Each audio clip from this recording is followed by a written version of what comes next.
Huddle Up Podcast, Wednesday, May the 18th. We are glad you join us here again. Another one of our journeys through the offseason. As a football-centric podcast, it's always a little bit challenging to navigate the murky waters that is the NFL offseason, but we're finding a way to make our way through. So I appreciate your support as always. If you are not subscribed to us on any podcast, on any or all podcast platforms, you can do that. You can subscribe to us on YouTube, follow us on social media at Huddle Up Podcast on Facebook and Twitter, and share the show if you enjoy what we do. We'd appreciate that. So back again with student of the game, Kyle Nash. Kyle, how you doing, bud? What's going on, man? Hey, listen, I understand about missing weeks in time in the NFL offseason, but hey, better that than doing it during the season like DeAndre Hopkins is about to. Am I right? Hey, yo. What? Too soon? No, never too soon. If you're going to make poor choices, never too soon. And Matt back with us again this time. Matt, how we doing, bud? I'm doing well. Off season of NFL is kind of prime season for me. We have NBA playoffs, soccer's in full swing, and baseball's getting started. So, man, a lot of fun stuff going on. I gotta give you a virtual hug real quick for Joel Embiid and all that BS. Like I advise on record somewhere, probably EJ's show, that the Sixers need to move off of Embiid, not because he's a bad player, it's just because there's no way a big man stays healthy in this NBA anymore. And I'm having one of those Jeff Goldblum from Jurassic Park moments, now having to stare you in the face talking about this. Man, I hate it when I'm right. So I wouldn't necessarily say that. But I mean, I just and with the most recent injury, the concussion in the orbital bone, like, I mean, that's not really like a big man injury. You know, it's not like, I mean, that's just more of kind of like a freak thing. It happens, yeah. You know, so. But yeah, definitely a bummer there. Stanley Cup playoffs in the swing as well. But tonight we stay in the NFL world, and it's a real bummer that we don't have Ernest DJ Christian with us, because this is a topic that is in his wheelhouse. I mean, it may be a blown tire wheelhouse, but a wheelhouse nonetheless. And that is power rankings. And this was something that my brother and I were talking about the other weekend when we were coming out of the NFL draft, and just like who and where are the best, where do the best divisions fall? Who's the worst division in football? So it's like, hey, even though he can't join us on the show right now, might as well at least talk about it and divisional power rankings. So taking the 8 divisions of the National Football League and putting them from best to worst, and see where we agree, see where we disagree, and we'll do that. So let's. I think a fun way we can go about this is we'll start at the top, we'll go around the room, and we'll see if we agree as we go through. So Kyle, I'll start with you at number 1. Who is your best division in the National Football League right now? Oh, okay. Well, I was hoping you'd do number 1 last, because I had this whole big thing planned in my head, but I'll just do it now. Ladies and gentlemen, the power of Russell Carrington Wilson. It is, in fact, the AFC West. That is now the best division in football. Why? Because it was it's the AFC West. It was the NFC West. That's why I'm tongue-tied. And then Russell Carrington Wilson relocates to Denver and put this whole SOB on its head. When the worst quarterback in your division, gentlemen, is one Derek Carr, you're a pretty bleeding good division. And oh, by the way, worst is all a matter of whatever. Listen, he almost got an MVP, according to EJ and I, early on in his career, until he got hurt, and Connor Cook had to start in a playoff game, and we're supposed to feel special that Tom Brady beat that team in the playoffs. That wasn't for I have no idea who that is. Exactly. Didn't he go to Michigan? I'm kidding. Wow. No, I really don't remember. Wow, I see. I've been picking up a new theme here. EJ, come back. EJ, come back. Honestly, I think it might have been State. He might have been a Spartan. I feel like he was Michigan State. I feel like that because Notre Dame plays Michigan State more frequently, and I feel like that name annoyed me more times than it should have. That just means it could have been an official. Anyways, so that Wow. that's Dang. Come after me! do you understand how often you come across my Twitter feed? You've been due, sir. I Get your mean, popcorn you're not ready. wrong, Kyle. I'm not disputing anything that you're saying. Hey, at least I kept the "Get your popcorn ready" comment ready for one of the two Cowboys fans normally on this panel tonight. Oh man, I need to get some popcorn. Anyway, but Matt, do you agree or disagree with Kyle? The AFC West is number one. I Basically, why are you 100% agree, and I think even before the Russell Wilson trade, it was probably pretty close anyway, but that just kind of confirms it that the AFC West is the top. Yeah, I feel like this may be the easiest one to mark in the entire NFL. I don't see how there's a dispute here. I mean, Denver wasn't horrible last year with Great defense. with who even the hell was their quarterbacks last year? Bridgewater, Teddy Bridgewater, who then got hurt, yes. Bridgewater got hurt with Drew Lock. Didn't he get hurt? Yeah. I mean, I don't even remember who the third stringer was, but none of He them probably got hurt too. Probably none of them come close to Russell Wilson. So you add him to the mix, and yeah, I mean it's an embarrassment of riches in that division. So I think that's the easiest one to pin here. Matt, I will go to you this time for your number two. Who is your number two division on your power rankings? I'm going to stay in the AFC and go with the AFC North. We've got the reigning champions in that division with the Bengals. We have the Ravens, who we talked to in a previous episode that they can't get struck any worse by the injury bug. And even as bad as they got struck with it, they weren't that bad of a team. And then Cleveland and Pittsburgh's question marks at QB for both of them. You know, does Deshaun Watson get to play? If he does, I think that takes the Browns to a level above where they were with what's his face? Baker. Good old Baker. And you know, what do we see out of Kenny Pickett in year one with the Steelers, who have a pretty solid defense, as they always do, and a decent O-line and some tools there at wide receiver and running back now. So I think that division has the makings of being a top tier division.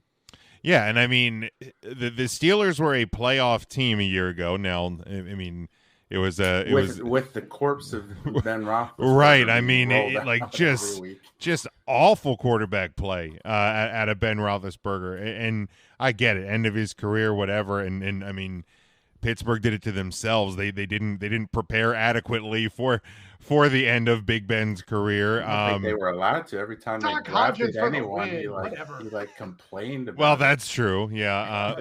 So, yeah, and so you bring. I mean, even when they brought in Trubisky, I was like, look, this guy's not good, but he's probably at least better than what you had last year. Defense. Right. I mean, if you're looking, he's probably worse, but not like night and day worse. He's like a little bit worse. I mean, is he? I mean, a little Ben bit, was maybe. Ben was terrible. Oh, he was bad. Terrible. And I know Trubisky is not good. There it is. It's not. See, we wouldn't even need a soundboard, EJ. But like, I mean, he's not. But Ben was so bad. So. I don't think it could be worse. Let's just put it this way: Trubisky is at the very least as bad as Ben was, and he had a team that got into the playoffs. And I personally, and Kyle, we'll get to yours at number two. I agree with you, Matt. I have the AFC North as my number two. For those reasons. The Browns' biggest problem, and I said it for the last couple of years, because I think they've been building a great team there. Or a solid team there. Good defense, at least. I mean, offensive pieces kind of hit or miss from time to time. But the biggest problem to me was Baker Mayfield. So you've significantly upgraded from that, assuming he gets to play. If he gets to play. That's the big question mark as we sit here a few months out from the season. But as it stands right now, he's gonna play. So we're gonna go off of that as of right now. Significant upgrade there. The Ravens again. You got to think that you can't get more injured than you were a year ago. You would hope that there's some better health there. They're always a great team, and you have the defending AFC champion. So I have a hard time finding fault with the North at 2. Kyle. I think it was put best. There was a judge and my cousin Vinny who said, Mr. Gambini, that was a very lucid, intelligent, well thought out objection. Overruled. Are you kidding me? You keep it in the West. What the hell's wrong with you people? Dude, You've come already anointed on. Teddy Pickett? Really? Stop it. How much time What's is that to question mark? Yeah, no, and listen, my pardon my fake outrage. It makes for good podcasting, but honestly, I'm not that mad at it. But the reason why I can't sign off on this the way you guys are is you're asking for a lot of upside to happen. Here's what I know. You mentioned the champion in that division. The Super Bowl champion is in my division. And listen, well, I know there was some unrest and such with Kyler Murray, and DeAndre Hopkins is a sideline currently, and they lost Christian Kirk. They still have plenty of weapons on that offense. Literally everybody on that receiver core was a number one at some point in their other at another stop. Okay, you might recognize Zach Ertz, for example, my good friend. But the weapons they have are incredible, and they got better at the running back position as well. And that defense is stout simply because, well, hey, I don't know a team other than the Seahawks at this point, which is sad to say, that isn't stout on defense in that division. Listen, the main reason why you guys have a fighting chance of being correct here is because of a guy I know you're going to enjoy me trashing as Notre Dame fans. Pete Carroll is a moron, and he has proven that he is beyond past his prime, like EJ and I have said for years. I'm getting a lot of bells. I can hear it. Ding. I'll give you an There we go. There's another one. A little bit of voice acting from Matt. Hey, is that the reason why there's no Stogie tonight? So you can voice act? Right. Gotta leave that open. That's right. So, the fact that Russell Carrington Wilson has moved is his fault, and the morons in that front office that bent on this guy who's damn near 70, by the way. I mean, he's not Bruce Arians old, but come on, Who is? I was going to say, I don't think anybody really is. Right, exactly. I mean, hey, listen, Ernest Hemingway stayed alive on booze and cigars. I guess Arians is doing the same thing. That's a famous author for you uncultured kids out there. Old Man in the Sea. Check it out. Anyways, so yeah, not that the AFC North is a bad division to pick. I just can't do it yet. But I reserve the right to change my position come 4 weeks in late September. I'm more of a sun also rises guy, by the way. Nice. Look at this. I mean, and I'm just looking at Jacob Eason, Drew Lock, and Geno Smith in Seattle. They're really weighing that ship down a bit. And then in Arizona, you're losing the number one wide receiver, or arguably one of the number one wide receiver in football for 6 weeks. And their core is still stacked, though. Yeah, I mean they are, but I mean that's still a hit. I mean, and he didn't, for whatever reason. I mean, wasn't. I think he had a hand injury or something last year, so he wasn't even full on DeAndre Hopkins, and I think and other injuries hurt that team, and then and down the stretch we haven't really seen the Cardinals be able to close the season. So if we're being real, the problems aren't the product on the field.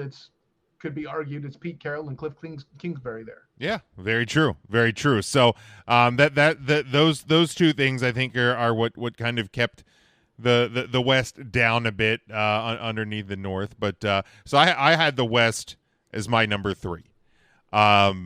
Still an absolutely strong division. Still the best division overall in the NFC.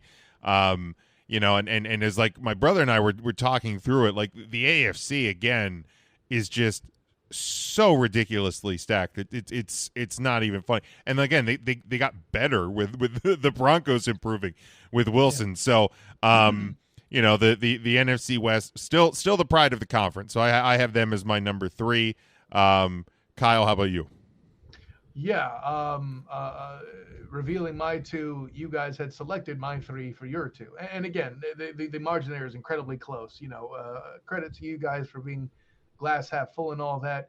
You were surprised in our previous episodes here somewhere that a Notre Dame guy got drafted. Well, I had the ability to analyze that no UCF receivers would get drafted, and I was correct.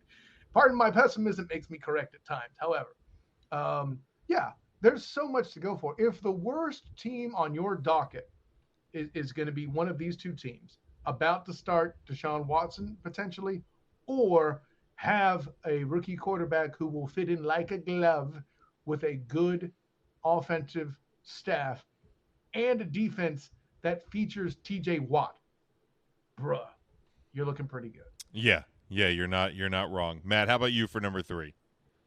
Yep, this is where I had the NFC West just because of the drop off of Seattle. I think we've already seen them dropping off, and it's not going to get any better losing your best player on either side of the ball.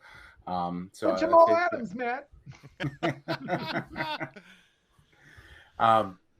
Also, some uncertainties in Arizona. I'm not as concerned about it as some may be, but it is still a concern. So I think that those two things just kind of knock that down a little bit, but no denying, what LA and what San Francisco have on both sides of the ball with there.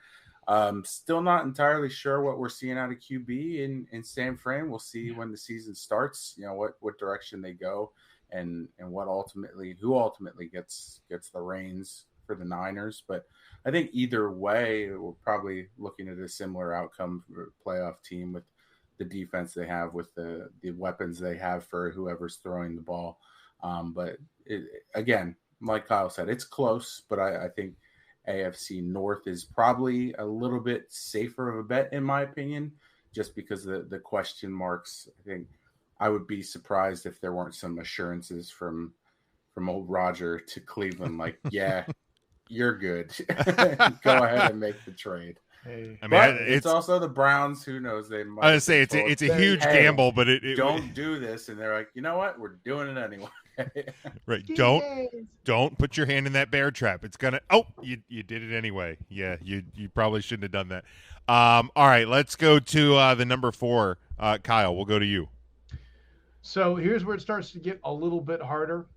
As far as who's better, who's worse, all this other stuff. Like clearly the best quarterback division is number 1 on all our lists. That's accounted for. For me, the reason why I'm kind of stalling is there's a lot of top heavy divisions in the NFL. There's at least 2 I can think of. It's one team that's good and everybody else is kind of meh. So by default, I find myself cornered to put the AFC East here. Why is that? I have 2 solid quarterbacks in that division off the bat, right? With Zach Wilson and... Stop it. This guy. And although Mac Jones isn't a bad argument, solid is a good description for him. Also happens to be coached by the real reason Tom Brady got any goods. I said it. Deal with it. This is a guy who damn near took Cam Newton to the playoffs and was about of COVID breaking out in his locker room, killing basically 3 or 4 weeks of practice away from taking that team to the playoffs. What more do I need to say? Question what you will about his draft-making abilities. At the end of the day, on the field, Belichick's a great coach. And oh, by the way, that might be the team that's 4th place. And if you look at the Dolphins roster, listen, I will take that wherever. Oh, yeah, the Jets are going to be worse. Never mind. I was going to say, look, I know on our last episode we were talking about some of the good things that the Jets did on draft night, but I was like, I don't know if I'm quite ready to put them up there. But hey, I'm not you, Kyle. If you want to crown them, then crown their ass. You've never been this handsome, baby. No, but I mean, like, honestly, the NFL on the whole is top heavy. I feel like right now, a lot of the best teams are all in these 3 divisions, straight up. Like, any of these 3 divisions we've mentioned, save possibly the West, obviously, because of Seattle, could take all 4 teams to the playoffs. That's, that's not out of the realm of possibility here. So, yeah, I'm going to go AFC East for here. And if nothing else, there'll be a little bit of controversy. Maybe you guys will talk me out of it. There you go, Matt. How about you, number 4? Yeah, I'm not going to be the one to talk you out of it because I also have the AFC East as my number 4, and this was kind of looking at past season success and seeing where the teams have gone from there. And the AFC East sent 2 teams to the playoffs, and both of those teams certainly haven't gotten worse. The Dolphins, I think there's a lot going on in Miami that might play into things here and there, but at the same time, that was a team that was very close to finding their way into the playoffs, and I think that they have some potential there. The Jets, no, but I mean, if you have 2 good teams, one question mark, and one maybe next year, I think that you're a pretty solid division overall. Yeah, I'm not going to be the one to talk you out of it either, Kyle. Wow. I have the AFC East as my number 4 as well for all the reasons stated above. You know, yeah, I mean, you had 2 playoff teams. You have a Jets team that's improving. I don't think anybody with a reasonable mind, so wait till EJ makes his picks later this summer. But anybody with a reasonable mind should not be putting Jets the New are York in the top 10 of his power ranking. Nobody should be putting the Jets near a postseason or anything like that. But they're improving. There's no question about that. And the Dolphins, I mean, you know, there was so much noise around them last year. They almost made the postseason, and you know, still a lot of noise in the offseason this year, but they got the fastest wide receiver in the game. So I think if Brian Flores is still the coach of Miami, then we are looking at a possible 3 playoff teams out of the AFC East. Yeah, and I mean, we still certainly could be, although again, the competition elsewhere is probably what holds that 3rd team in the AFC East out, and depending how things shake out, I mean, the AFC East could be one of those one of those divisions that, you know, if the Bills and Patriots, for example, cancel each other out with wins against each other and stuff like that, that they could honestly, I could see a scenario where they only send the division winner, and that's only because of the North and the West above them. It's not a shot at the teams in the East. It's just, man, the AFC is a hard road. Is definitely a hard road towards the postseason. So now we're getting into the bottom half. Matt, we'll go to you for your number 5. So this is probably where we start to get a little bit muddy, and we see the rankings change for everyone, because I don't know that anyone else has what I have, but I'm basing this on my justification for my number 4, and that was looking at who made the playoffs from the division last year and how have they gone from here. So at number 5, I have the NFC East. Just because we saw 2 playoff teams come from this division, Cowboys may have gotten a hair worse, but still not a drastic fall off. The Eagles have improved on the talent that they had. I think the Giants, it's Danny Dimes, and it's make or break with Danny Dimes, so we'll see. But the rest of that Giants team looks, I was going to say, okay. With the Giants, you couldn't really get much worse than where you were. And then Washington again, and I think this is kind of where it is with a lot of teams in the NFC East, is it's you go as far as your quarterback takes you. And so there's some question marks for sure. But we also still had 2 playoff teams out of that division, and I don't think that the bottom 2 teams for that division are bottom of the barrel to the point that they were last year. Okay. In my opinion. Okay. Kyle, you want to give your number 5? First of all, EJ, I don't appreciate you hacking Matt's account, let alone. I would go so far. I would go so far to say you're out of your mind, but I will pose the question this way: I know who Matt's favorite composer is, and that's Danny Elfman. Why do I know that? He's the one who composed the Simpsons theme. Only a homer would put the NFC East at this spot. Exactly. Well done, Jen, with keeping the theme straight. Gentlemen. So the teams I hate the most I'm giving more credit to is your argument? That's adorable. Good try. Anyways, no, but I'm kind of baffled here. As 5th, I can go a lot of other directions, and simply all I have to do right now is wave my wand and do this. I would do something that would be more of a homer move on your part, but actually would make a lot more sense. and I would follow Doug Peterson to the AFC South in this particular case. Each and every single solitary team has gotten better. In some cases, addition by subtraction in the form of Urban Meyer leaving the division. In some cases, a team bolstering itself to have a legitimate backup in the draft. As Hassan Haskins, by the way, the draft pick in question, another huge running back that could fill the space in the event of if and when Derrick Henry gets hurt again. And oh, by the way, they've also drafted Tannehill's replacement should he start to throw it to the wrong jerseys again. I could keep going. The Colts have gotten better, have a history of developing players, and was one very unfortunate series of events away from making the playoffs as it wasn't for a team inspired by losing Urban Meyer coming across them. And then let's see, I got the Colts, I got the Titans, the Jags without Urban Meyer. And oh, by the way, we want to talk about quarterback play. Gentlemen, Trevor Lawrence is quietly one of the most rife to improve quarterbacks in the room. Nick Foles won you a Super Bowl, Matt, and that was with this guy. Damn. Okay, so with the NFC East, I will have plenty to say later on in the ranking as to why they are the least. Will they be the least overall? I can't say that yet. That would be a spoiler. I actually have a different team at my number 5. And it's more so because of the power at the top, and that's the Green Bay Packers. I'm going to go NFC North here. Minnesota, I mean, new coaching staff, so we'll see what can happen there. Again, you're only getting as far as a guy who can't win in prime time. But they were still a team that was fighting for a playoff position. Again, similar to the New York Jets, I don't think anybody's talking about the Detroit Lions going to a playoff position unless you're out of your goddamn mind. But they are a team that is improving. And the Bears, again, you similar situation. You have for them, you have what could be the best, as Kyle says, the best quarterback in franchise history, although it's not, it's not necessarily a hard contest.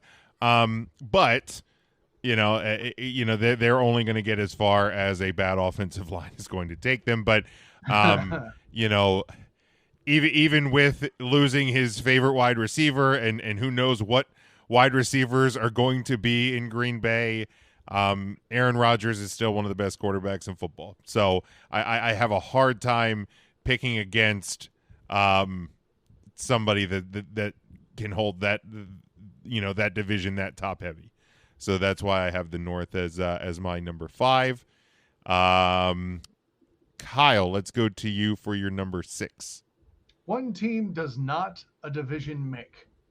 However, in this particular case, y'all might have a couple quarterbacks that are worth time. I'm going to go ahead and slide the NFC least in here uncomfortably. Why? Because simply the other divisions are so damn top heavy they can't even walk. Have you ever seen a baby that's got a head of a 3-year-old but is still developing everywhere else? Who sent you? Who sent you my home movies when I was a kid? Oh. Yeah, no, I, as much fake outrage and angst as I put on Matt in the previous pick, the NFC least goes here, one, because I love saying the clever nickname, and two, they at least have 2 viable starting quarterbacks. I don't think the Red Tails, the Commanders, by the way, that's not going away. The Commodores. I called them I don't know where it was. It might have even just been on Twitter. I called them I repeatedly called them the Commodores. I feel like we're probably even better than the Commanders, if we're being totally honest 100%. About it. There is Lionel Richie probably just didn't sign off on that. There's an old music group called the Commodores. I mean, maybe we should play that music while we're talking about them. Anyways, nothing's easy like Sunday morning for the Commanders. Hey-o. That's why. Sunday morning is not easy. That's when they get crushed. That's Sunday afternoon. Sunday morning's easy. Oh, that's crazy. No, but listen, the only team out of that division that I believe is truly abysmal is still the Giants, even though I like their draft for the most part. It's still not enough. They're still a work in progress. All that other happy beluga NFC East right there. It stinks. Matt, how about you for your number 6? Number 6 is where I have the NFC North, and that's kind of because there's a ton of question marks, but when you get to the top, you still have Aaron Rodgers. I don't know who he's throwing the football to this year. I think one of the St. Brown brothers is still on the team. No, right? he's a Bear now. No, Correct. well, then Yeah, because there's one in Lazard. Detroit, and EQ is now a Chicago Bear. Well, sorry, Aaron. But You done fucked up, AA Ron. Can't discount what Awesome. Aaron has done in the past. Defense was still okay enough, I think. But beyond that, Minnesota has some nice pieces that could kind of gift them into somewhat of a playoff type race. Detroit getting there, Chicago getting there. But I think that when you have the team that was the 1 seed in the division or the conference last year, kind of have to believe that Aaron wouldn't come back not believing that he can do this one more time. Yeah. Despite his statements that he thought he would still have his safety net on the team before he was traded to Oakland, Yeah. Vegas. Los Angeles. All right, for me at number, what are we doing, number 6? This is where I have the AFC South. I mean, you had the number 1 seed in the conference, although a fraudulent number 1 seed in the conference as they ended up proving, but they got there. You have a Colts team that, again, last year had some injury issues, upgrade at quarterback. They developed talent well. No reason to believe they won't be better. And yeah, I mean, like Kyle said, Jaguars improving. I don't know if this is going to be the time where we're talking about, a playoff position similar, see Detroit Lions, see New York Jets, but, at least trending in the right direction, especially when you have Trevor Lawrence now in his second year, so a few more pieces around him. You got to think there's going to be improvement there. And you have you have much less distraction there without Urban Meyer as your head coach to start the new season, which is a definite upgrade. Houston's Houston. There's a lot to rebuild there.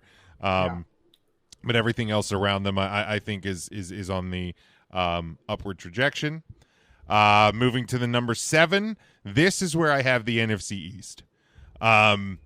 The Cowboys are the Cowboys. Going to be really good in the regular season, and they're going to head out in the first round until they prove me otherwise. And I say that now because it's May. I'll be like a moron leading myself face first into disappointment come October, but that's for a different month of the year. Eagles definitely improving. Giants still crappy. I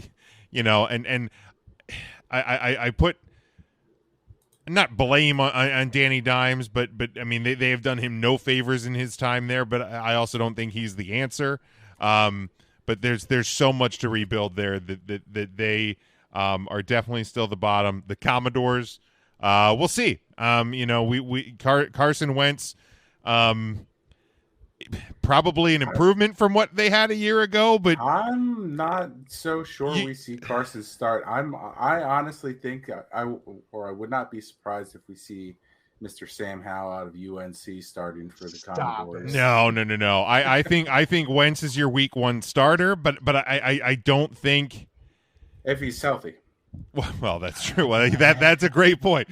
Assuming he's healthy, I think he's your week 1 starter. Camp with the Colts. But is Heineke still there? Is a comeback? Is Fitzpatrick still gonna? Is he gonna make a 17th comeback? I don't know. But I mean, again, Commodores, Commanders, whatever the hell their names are, still improving, but still a ways out. I still think it's a 2-dog race. Only one team's getting to the playoffs from here, and we'll see.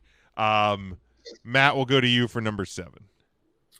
This is where I have the NFC South. We have Tampa Bay. Tom's back, of course he is. His retirement got leaked, and he couldn't have that any other way than to come back and play one more season. So That's right. he could make the retirement on his own accord. Sorry, EJ. They got all the goats. I don't know what we have in New Orleans at this point. Like Jameis, even like he had a great renaissance last season, and he got hurt, and I don't know what we see out of him. And if Jameis isn't healthy, then we've seen how that turns out. And Ian Book it. I'm wearing his jersey right now. I can tell you he is not. He is not the answer at quarterback for your team. I'm sorry. Unless the question is what can make us worse at quarterback, then the answer would be Ian Book. Carolina, another team with quarterback question marks. And Atlanta, I like the Mariota signing. I think that's a solid signing, but I don't think he's better than Matt Ryan. And we saw what that team was with Matt Ryan last year. So they've got a ways to go. I think they've got some pieces in place that could make the team fun for the fans, the 13,000 of them that go to the games. But beyond that, I don't see enough out of what they have on the roster to say that Atlanta would be a good team next year. All right, Kyle, number 7. So the reason why I can't agree with you, Matt, is simply because, well, let's put it this way. Both these divisions, you guys are aware of this as Notre Dame fans. You came in like mercenaries and won that division when Trevor Lawrence got COVID. And then Trevor Lawrence left, and now all of that division is bad. And, yeah, conference. The ACC is basically what both of these remaining 2 divisions are, with a top-heavy team that's simply awful everywhere else. Now, I'm going to say that the NFC North is a little less awful in that they have the actual best running back in the league in Dalvin Cook, provided he stays healthy. All the crap I talk on the ACC, Dalvin Cook is still that guy in the NFL. I'll say what it's worth. Main reason why they don't get to the playoffs all that often is, well, we talked about Kirk Cousins, and yeah, watching him try to get to the playoffs is like trying to kiss your cousins. Anyways, so Kirk coupons. Noise. Save me from those games. There's no savings, right? Exactly. No, and then we've mentioned the situation with the Bears, how they're caught in cap hell, and that's a whole thing. But Aaron Rodgers is a big deal. They're improving on defense. I like how they're trying to institute a run game in Green Bay. Who is he going to throw the ball to? The real answer? We're about to find out, Mamma Jammas.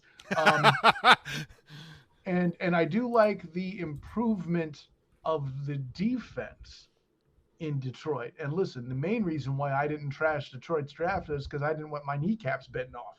Honestly, I did like their draft, though. I just scoff at Goff at quarterback and have for some time. Yeah, I mean, if we're shifting the Baker, what's your biggest problem? Detroit, you're up.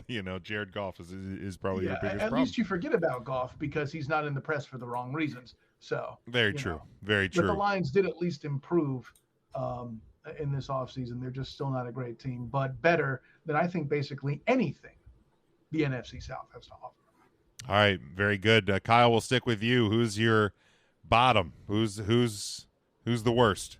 Ain't this about a biatch that EJ's favorite quarterback, who lived the life winning division title after division title against what was regularly the most garbage division in the NFL, the moment they improve, this cat bails like water out of a sinking canoe.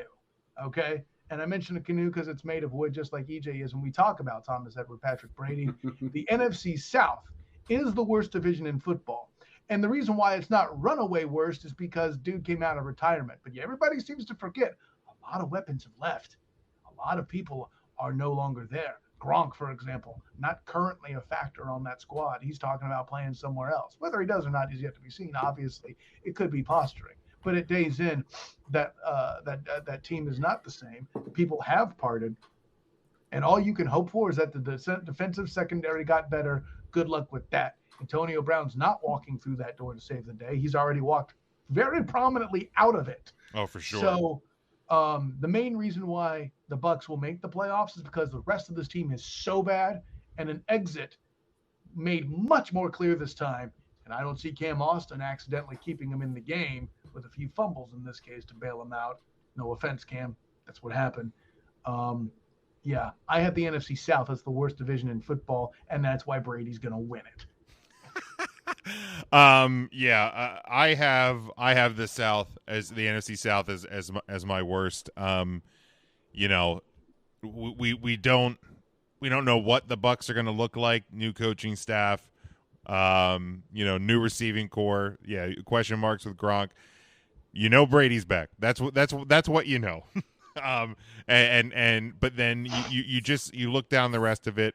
Atlanta, they're restructuring. They've moved past the Matt Ryan era, and they're working on restructuring that team. They're not there yet.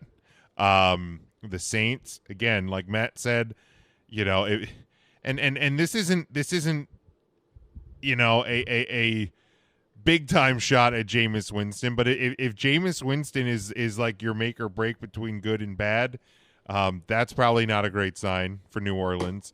And then with the Panthers, I mean, my goodness, I feel like that's an organization that is just unbelievably lost. So to me, it's you don't even know what you have at the best, and there's a lot of worst there. So to me, this one was actually pretty easy to put the NFC South as my worst. Matt, how about you? Your worst? So this is where I have the AFC South, and I'm going to point out that Kyle didn't even mention the Houston Texans as a team when he went over the AFC South. I said all the teams were improving. Are they? Because the Houston Texans, they only had one way to go, but they're improving. And it still went down.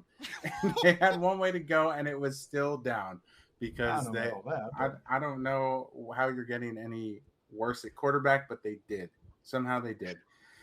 We got the same guy, don't they? We have the guy or the team that went back-to-back number 1 overall picks with the Jacksonville Jaguars, improving, sure, not ready to anoint them. And the best part is the best team in this division is the team that every single person, and EJ, I'm sorry you're not here to be the fourth person to say this, but we all said fraudulent when it came to the winner of this division.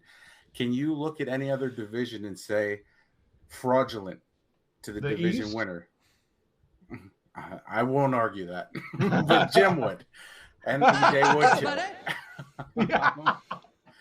So if we have a fraudulent champ, we have the Colts who are relying on Matt Ryan and the pieces they had in place. The Colts might be the best team in that division, and that's not that great.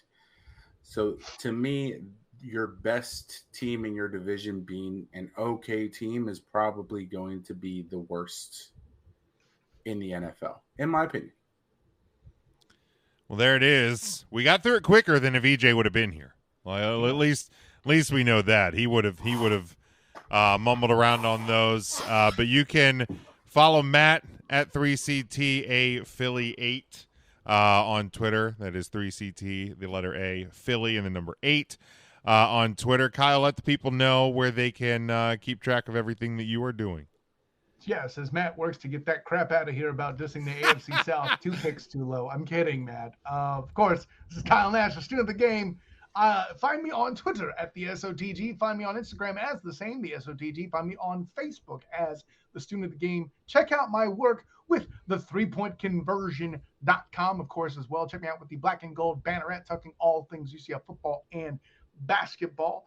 And then also check out my work on the YouTube channel Hilarity by Default. Jim. All right, of course, you can follow me at Big Jim Sports on Twitter, but make sure you are following the show at Huddle Up Podcast, Facebook, and Twitter for the show. Make sure you are subscribed to all podcast platforms and YouTube as well. You can get our merchandise over at tpublic.com. And until next time, share the show. If you enjoy what we're doing, send it to one person, even just one person that you think you would enjoy it, and have them do the same. And until next time, stay safe, stay smart, and go for the win.